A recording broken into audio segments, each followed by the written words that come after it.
Hey everyone, welcome to what I would consider the perfect Reaper expand into 1-1-1 performed by Oliveira against Reynor at the Intel Extreme Masters in Katowice I recently played. Today we have a pretty simple goal. We're going to look at mostly the timings of when things are performed by Oliveira, as well as looking at how he establishes map control, what he's doing with his units and microing, and basically just the general flow of the build entirely. So let's just jump into it. Oliveira did surprise everybody with his performance, and I'm sure you all have seen and heard that hundreds of times by now, but this is something a little bit different. This is most seeing how he does it at a raw mechanical standpoint and how we can kind of use that ourselves, I guess is what I'd say. So I've studied this replay extensively, as well as a bunch of other replays from Oliveira, Maru, Hero Marine, everybody basically, and just trying to adapt that. And I think something that's kind of missing from the Starcraft 2 community scene is in-depth replay analysis. We have a lot of casters, but no one really going in and doing deep dives of content. I mean, I might be wrong on that one also, but so I do want to stop right here at the 45-48 second mark. I kind of want to go into a couple key things here. So Oliveira uses very first SCV to build the supply depot, right? We all know that. That same SCV makes this barracks. Exactly when he gets 75 minerals after, he creates this refinery. And that, those of you who don't know, or don't really do this build and go double gas or gas before, things like that, what this does is if you make it at exactly 75 minerals, you have exactly 50 gas right when the barracks finishes, allowing you to produce a Reaper. So we'll go ahead and see that. Now, I'm not going to go into build order based on supply because I have found that using supply points is borderline useless. Even back when I played semi-professionally about 6 or 7 years ago, I still didn't go by supply points.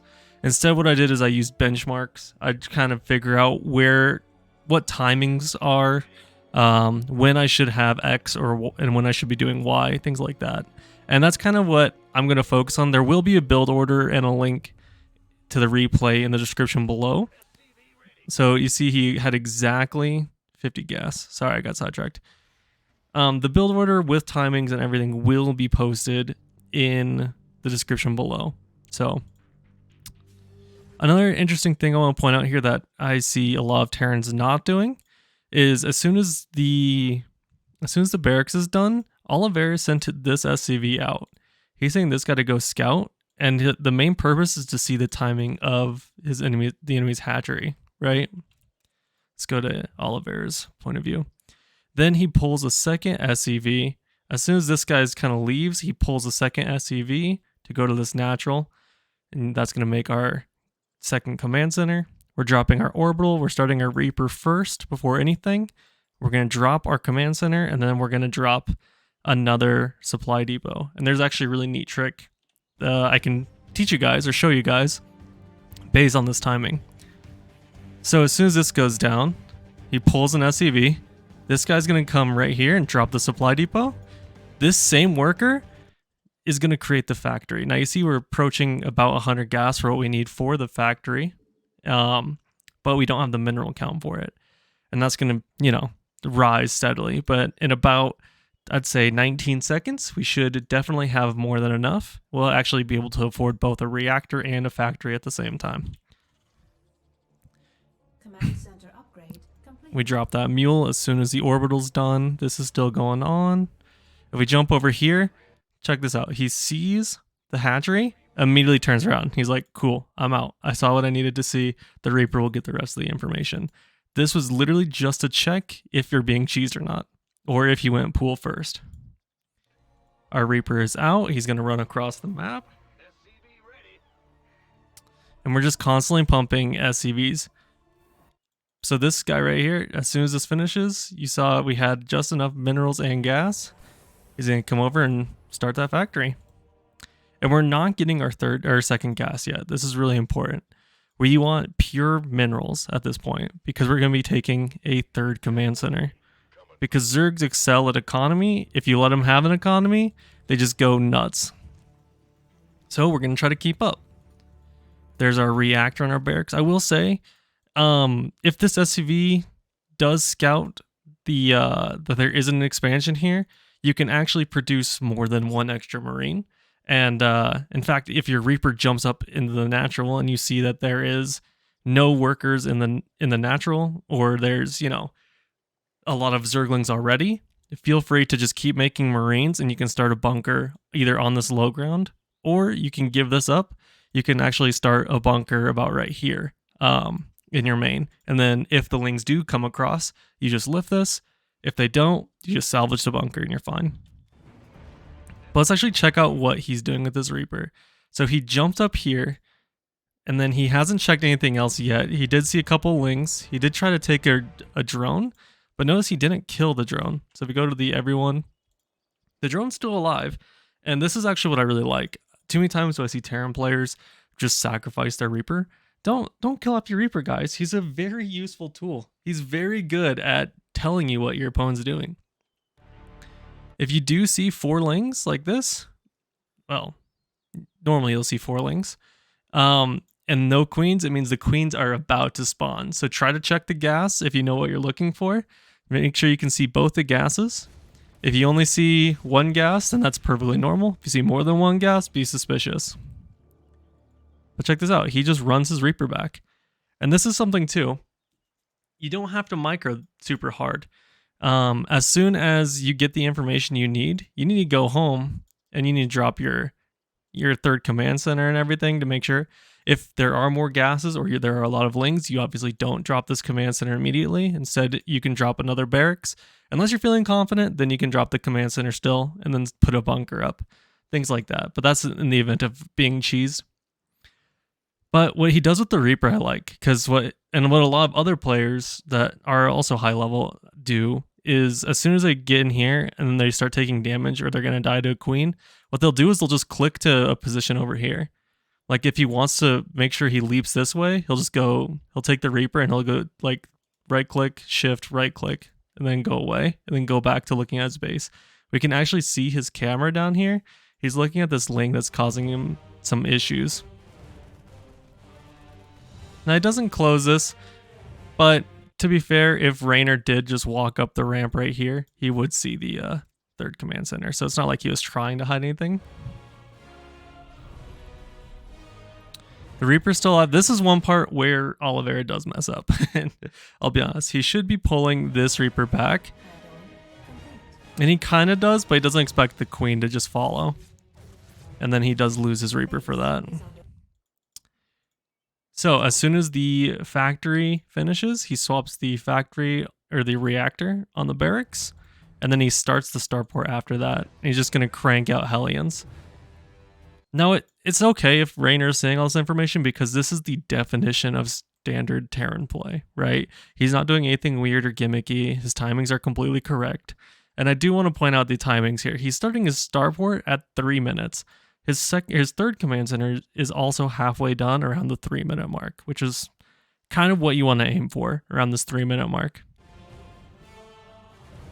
He eventually does kill that Zergling. That's nice. Orbital command is finishing up. And notice he's also not skipping workers. He's never skipping SCVs. So once the starport goes down, then you grab your next refinery. Excuse me. That's when you grab your second gas, is when your starport goes down. Everything else we've been focusing on purely mineral economy. One thing that is interesting is he is using his mules on the low ground. You can use them on the high ground for the very first set. Like for the first one here, the first one here, you can generally use them on the high ground. They're generally safer. And that goes for against every race. T, P, Z, whatever. This is perfectly fine though, because he knows Reynor's going to be greedy and be going for a lot of drones early on. As we can see up here, he's just droning, hatching, queens. So one thing I didn't go over just now, when he moved the factory and the barracks, he started a tech lab on the barracks for the sole purpose of for the starport. So as soon as that's done, he's just gonna fly it off. He's going to fly the starport over and he's going to start his banshees. And then here we are going to take a second. We'll stop at exactly the 4-minute mark and we'll get a gauge of where Oliveira is at. All right, so at exactly the 4-minute mark, we see the first base is fully saturated with 6 on gas, 16 on the mineral line. That's perfect. Over here, we have our first Banshee starting. We're about to start our cloak with once our Vespian gas reaches 100. We are producing Hellions. Our third command center is done and transforming into an orbital, and our natural has a few workers in it. But that's what this third command center is going to do. It's going to help with pushing and facilitating the saturation of our third base. So if we look at our overall units, we should have about 4 Hellions, 1 Marine, where here he is, and a Banshee on the way.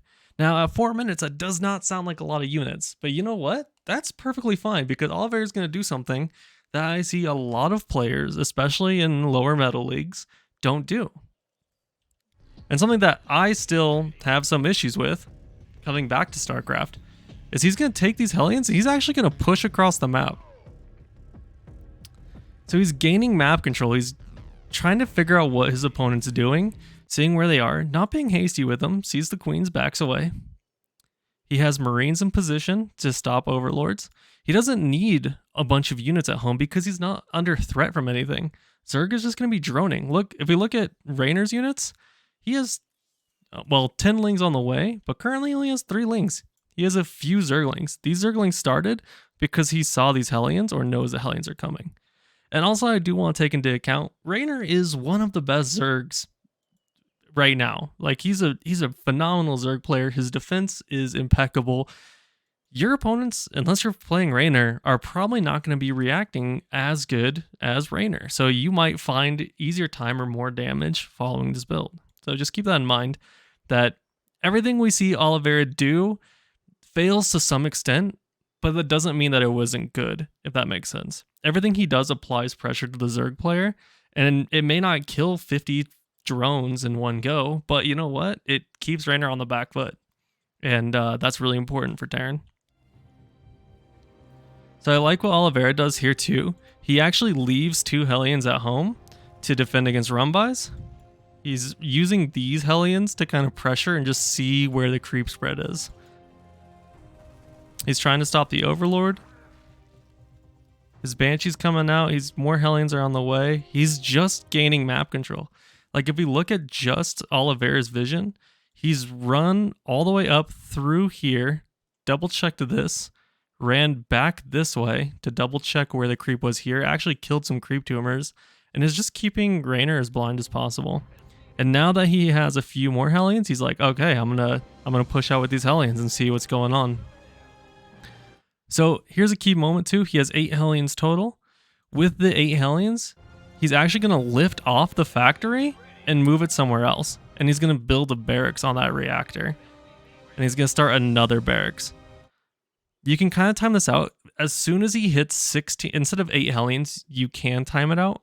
As soon as he hits 16 workers on his natural base, you want to start 2 more barracks. And then he builds a reactor with this factory, which he's not going to use the reactor for. Now, Oliveira is going to be using Marine Tank Medevac for most of his damage and early on pressure.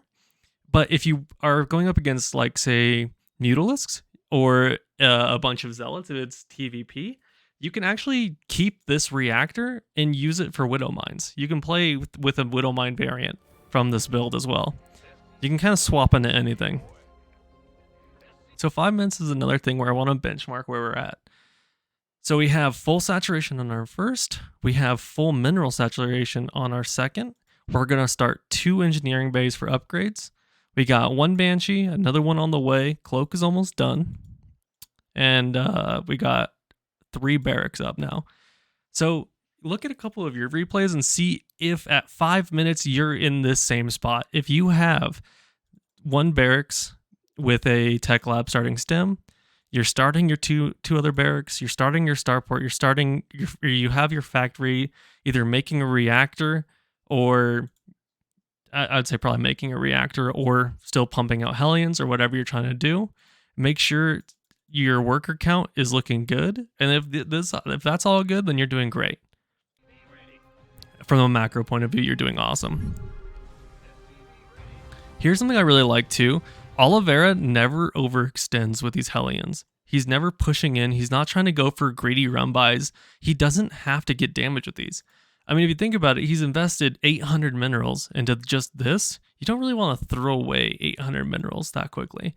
And that's another thing I do see a lot of Zerg players, even high GMs and some pros will do. They'll have 4 Hellions. They invested kind of slightly into them, or at least they invested time into them. And then they just try to throw them away to figure out what the Zerg is doing. But the benefit of going this style with the Banshees is you don't have to do that. You're going to scout all of his tech while trying to deal some damage. So our second Banshee's done. Now this is also important. This is fully saturated. So when this is fully saturated, we actually want to move this command center to the low ground and start developing our third base. We're taking our extra gases. This is another benchmark you can use, right? Once your second Banshee's done, is your third base going to the ground? Is your natural fully saturated? How close is your stem pack? And things like that. Just things to benchmark yourself against instead of using supply count, because it gets too in the weeds once you're constantly building SCVs. If you look at spawning tool and things like that, it's just like a mess.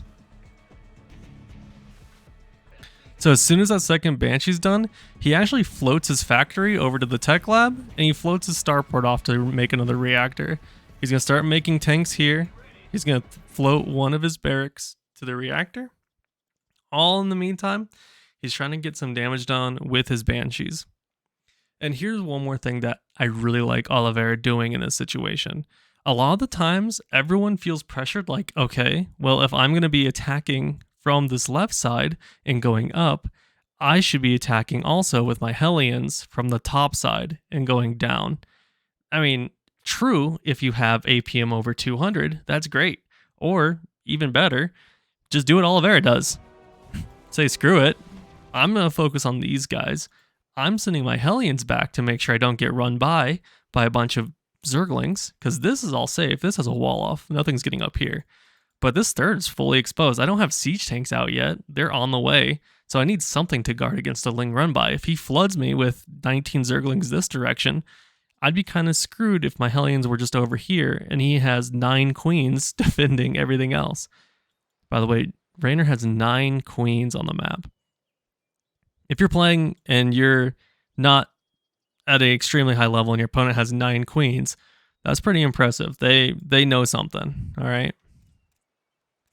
All right, but let's go back to Oliveira's point of view, and let's just see what he does with these Banshees. So we know what he's doing at home. He's making Marines. He started 1-1. He's starting tank production. His stem's almost done. He's going to start combat shields after that. He started 2 more barracks to get up to 5 barracks. That's good. We don't even have to look at home. We can just make SCVs and work on our third base while we control this. So he's trying to deny this base. Good work. Don't have to go too crazy. We see him just kind of fly over, and he's just checking out what his opponent's doing. He does see the spore crawlers. Don't be scared. Be scared of the spore crawlers, but don't be afraid of knowing they're there, is what I want to say. Most Zergs will make safety spores around the 5.5, 5:30, 5:45 minute mark. Very important to make safety spores for them. But check that out. He snipes a drone. He shoots with the queen. He says, all right, I'm out. I'm just going to move on. I'm going to go see what you have over here. And again, the same thing. Gets a drone when he can. Doesn't go crazy. Isn't trying to suicide the drones. Actually keeping them alive very well for the most part. Checks the main, see what he's up against. Yeah, cloaks ran out, so he knows he's not going to get a lot. But he did see that there's a layer. And that's pretty important. So now that the Banshees have kind of done their job, Reynor knows what to expect. He said, hey, look, all right, I saw gases here. I saw Evo chambers. I saw another gas here and 1 gas here. So because I can safely assume this gas is also taken. With 5 gases and 2 Evo chambers, that's probably going to be Hydralisks. I'm going to guess that's Hydralisks because with Mutas, I mean, I'm sure you'd probably want this gas too. It's going to be Hydra or Muta, honestly, either one of the two. But with the double Evo chamber, most likely Hydralisks. There you go. He sees that last extractor. He's gonna. This is what I love the most too. He didn't suicide his banshees. He's flying those boys home, girls home. And meanwhile, at home, look at that. He has a full third base saturation. He's starting his second factory now. His starport has a reactor on it, pumping out 2 medevacs at a time. He's got up to 5 barracks, which is a really good number for this amount of bases. And we're actually going to do another benchmark here at 7 minutes. So here we are, 7 minutes. We have 8 Hellions. We have 1 tank. Another tank is about to finish, so 2 tanks. We got about 19 Marines with 6 more on the way, so about 25 Marines. You know what? We kept our Hellions alive. That's great. Our Banshees are still alive. They can actually come home and just defend us. They don't really need to do much else until we repair them up. We started our armory because we're going to go for a Hellbat push. We have 8 Hellions still alive. Might as well make use of them. And behind this, we started our combat shield. Our 1-1's almost done. By the time we march across the map with our army, it's going to be about 20, 25, 30 seconds before we get there. So our 1-1 will be done. We're going to scout ahead with our Hellions just because they're fast. And if you move them all inside your control group, that will naturally happen. So as we're pushing out, we're starting our 4th base. Saying, hey, you know what? We're pretty safe. We left this tank that spawned. We left it here to defend. Our Banshees are here in case of a run by. Things are looking pretty safe for us. We have our wall off. We're just ready to expand, honestly. Also, I would also recommend lower level players. If you're not as confident in holding this, you can definitely make this a you can make it a planetary, although it's hit or miss, right? Because you want to start that really early, which means you're just going off of a basic command center to saturate your natural until you lift it and move it. You can make this a planetary if you are afraid of those run bys, but a lot of the times an orbital will probably do fine this early in the game, honestly. You'll have to worry about it a little bit later on if the game goes into like the 14 plus minute timing, but all your bases after this should be planetaries. Unless you're making extra CCs, which we'll get into later. So check that out. Oliveira's just posting up. He's looking at the creep. He never sieges his tanks on the creep. Definitely check that out. In the meantime, we are getting run by. Again, Reynor's a really good defensive player. But as soon as we get a couple shots off with our siege tank and our Banshees are shooting at him, we just cancel it and start our next CC. Meanwhile, we got our tank back here covering us that we can retreat to. We are killing all the creep tumors. And this side is looking a little good. Our armory's done, so we're going to morph up, and we're just going to start pushing across now. This is another thing I do like, but also kind of don't like.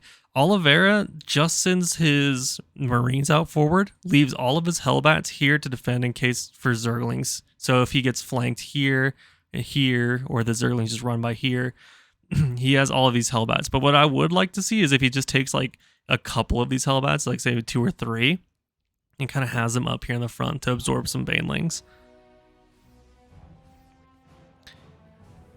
At home, we started 2-2. We started +1 weapons. Our combat shield's almost done. We're still just pumping out units.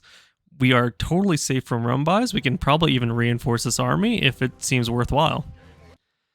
Reynor's going to come in for the attack. I'm slowing down to normal. One thing that is kind of a mistake from Reynor here is he didn't pre-split his Marines. If you aren't a micro god with 300 APM and you hate Banelings because they kill all your armies, pre-split. That's the best choice I can give you, especially if you're taking care of macro at home. So I really like this. He does focus fire all the Banelings down because they don't have that speed yet, and he knows he can play aggressive here. He's just pushing, trying to kill as many queens and Banelings as possible. Like that, getting a bunch of kills, targeting down those Banelings, and making sure his Marines stay alive. Meanwhile, we did get attacked again, but no problem. We got Banshees, we got tanks. And our main goal is to deny this hatchery. So much so that what you can actually do, because we repaired these Banshees, we can actually send these Banshees back to start attacking this.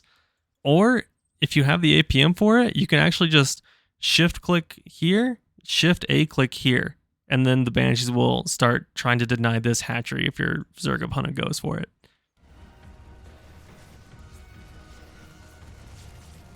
I like what Oliveira is doing here. He knows he has the Medivacs. He can play a little dangerously. He starts bringing in the Fire Bats, which I suggested earlier, except he brought them all on accident. And even he noticed that. He's like, oh, wait, some of you guys need to go back, actually.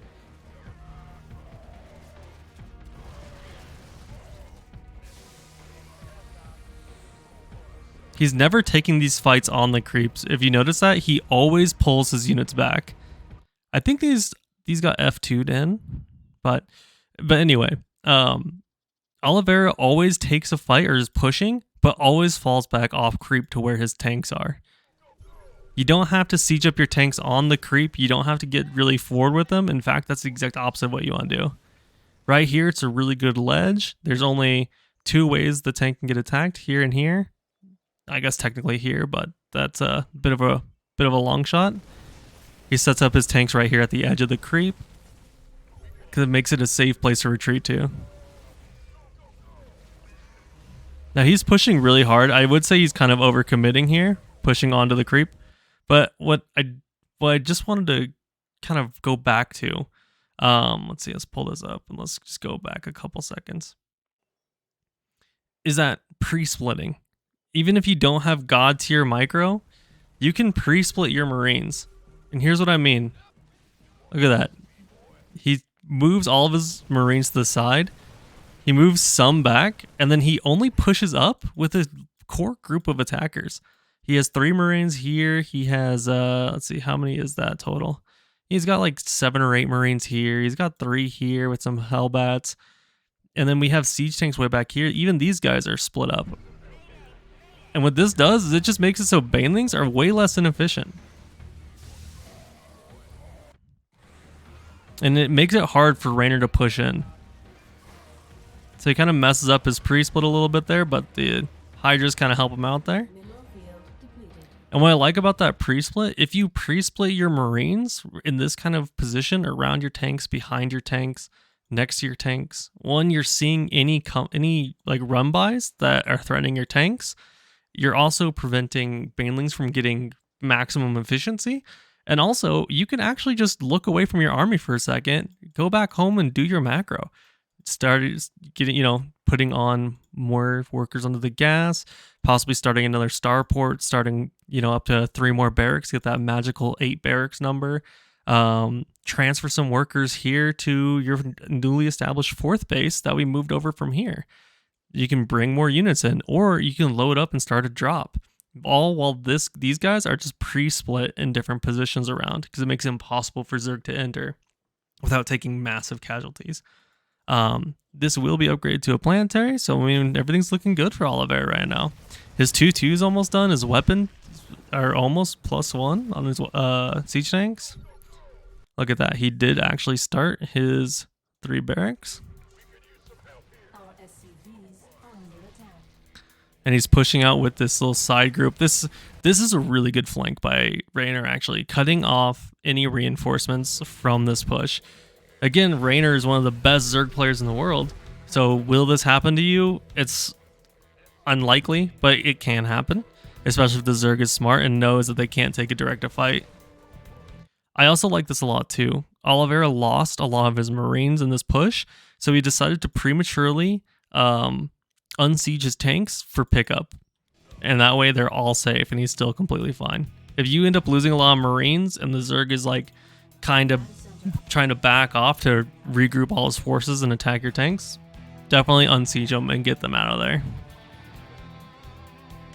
Then he just posts up. This is now a completely defended 3rd base, and so what he does is he actually loads up a couple more Marines. He can go for a drop. And what we didn't see is he's actually going for a drop up here as well. And this isn't a drop into the main base. This is literally just a drop to deny Reynor vision and pressure him. He's just here to kill some tumors and get out. And that's the same with this guy, actually. We're not looking for game-ending damage. We're just looking to make sure we know what the Zerg is doing and keeping them back. Keeping them off us as much as possible. What I also like from Oliveira here is he's going to start reactors on these because he knows that with Hydra's out, Reynor's probably going to be teching into lurkers. So what beats lurkers as Terran? Well, Ghosts do, obviously. So we're gonna get our 3/3, we're gonna get our +2 weapons. And then what I also like is he looks at his medevac count, he's like, all right, I have 6 medevacs right now. I have a pretty decent medevac count. I have a lot of siege tanks. I'm gonna go ahead and make a round of liberators. Where are they? Oh, well, if they're already out right now. He makes a round of liberators, and Oliveira is one of the best Terran players I've seen when it comes to using his liberators to his full potential. Let's see. So this drop gets denied, but that's fine because up here we actually pushed out again and we noticed the defenses were kind of weak on this top side. So we're going to siege up and we're just going to try to put pressure on Reynor. Meanwhile, all of our tanks at home keep us completely safe. We're fine. We don't actually have to worry. We just can keep putting on pressure as the scrappy race that Terrans are.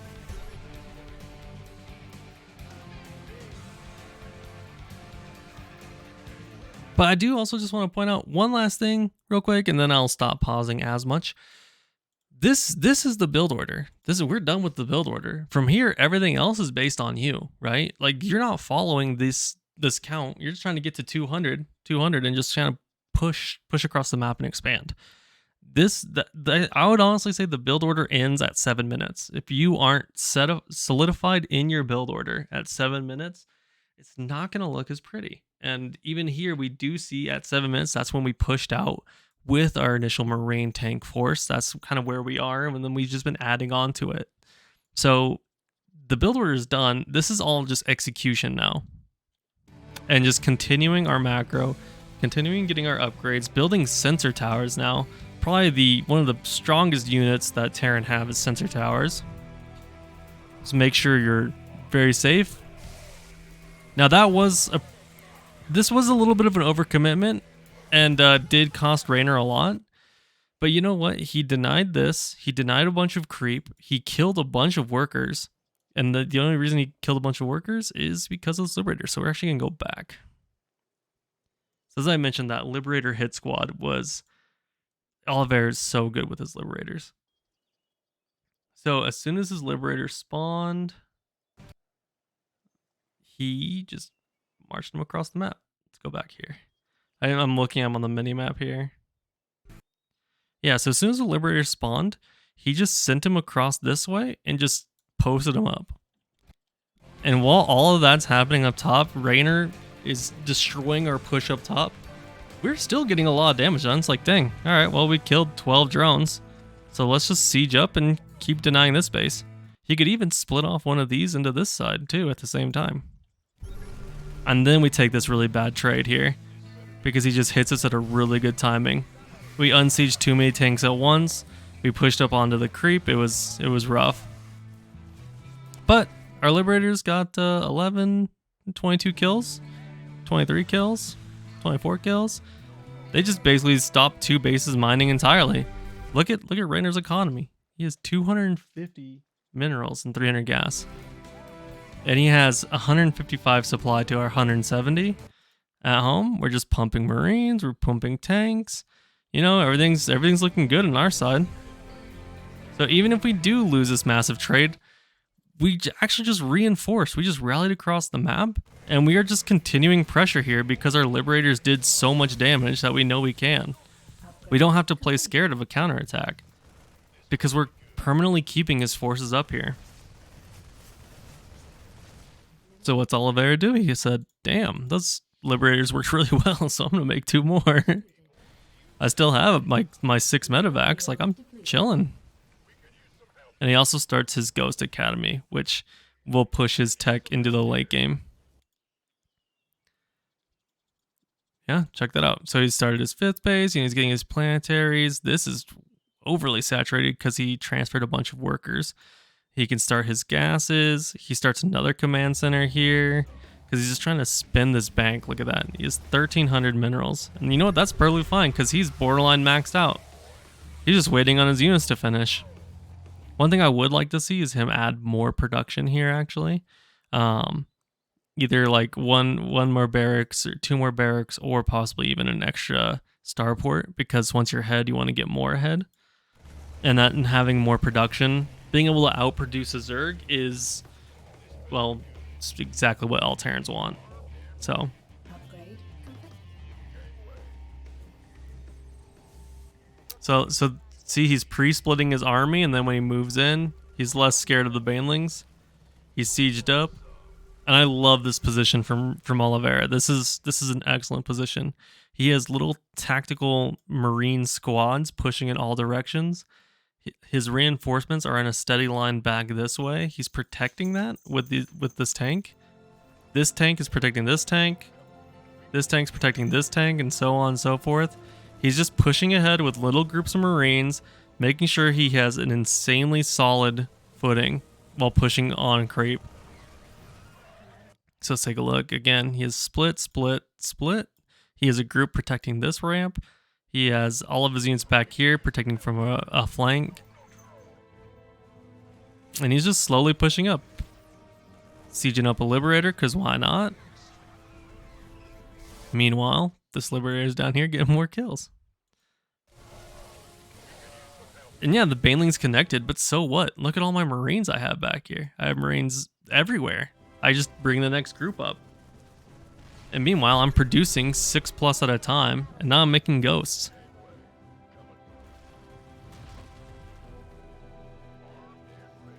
This is a really cheeky play. He breaks the rocks here. I'm not going to focus too much on map mechanics, but it is cute. Speaking of these rocks, I do want to point out one more thing. There isn't a lot of flank potential for Reynor here. He can attack from this direction. He can attack from this direction. He can swing around and try to break these rocks, but Oliveira has a group of Marines watching those rocks just in case. He can try to run around up through here and attack this way, but it's pretty well fortified. Same coming from this top side and around. He's going to have to go through a lot of siege tanks and firepower, as well as all the reinforcements. Meanwhile, Oliveira's just pushing forward with a couple Marines at a time. He's like, here you go. These are for you. And they're just getting damage, putting pressure on Reynor, and making it so he can't do anything. Which is exactly where you want your Zerg. I really like this from Oliveira as well. He sends a little group this way towards the third, and then he sends a little group this way towards the fourth. Just making sure that Reynor can't counterattack him. And he did see most of Reynor's forces were down here. So makes it a really good play to just stem a little pack of Marines and deny this base. Our sensor towers saw this coming. We are very safe though.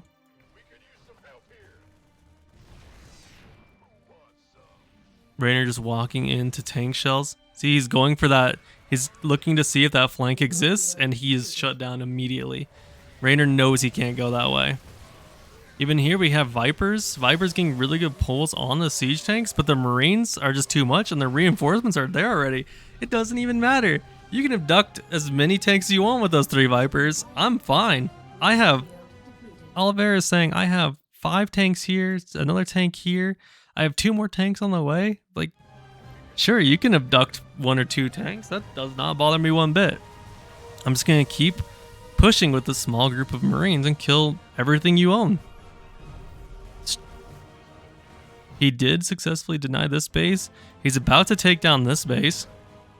He puts up a great siege position here, guarding this entire ramp, and he's just slowly marching his army up.